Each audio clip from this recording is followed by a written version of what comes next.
الهيلوك يا جماعة عاوزين نفهمه واحدة واحدة. مين الكواليفاير للهيلوك؟ واحد يكون عنده ايكويتي، يعني البيت بتاعه بقى 200,000 بقى 500,000، فيبقى الايكويتي فيه حوالي 300,000. نحسبها ازاي يا جورج؟ حسبة بسيطة قوي.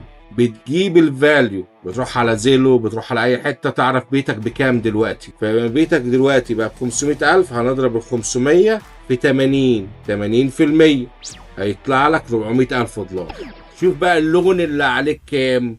200,000، يبقى 400 من 200 يبقى 200,000، يبقى انت ممكن تاخد 200,000. ممكن. الخطوة التانية ايه؟ لازم يكون معاك كريدت سكور فوق ال 680 واعلى.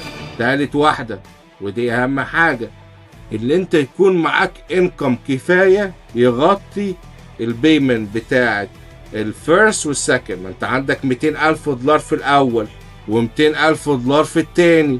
البيمنت بتاع الاتنين دول لازم الانكم بتاعك يغطيه. مش عندك ايكويتي وبس او عندك كريدت سكور وبس، لا، كريدت سكور، انكم، والايكويتي. لو عجبك الفيديو يا ريت تعمل لايك وشير، ولو عاوز نتكلم مع بعض خش على gmbrokerage.com وهتلاقي زوم لينك وتحجز ميعاد ونتكلم مع بعض براحتنا.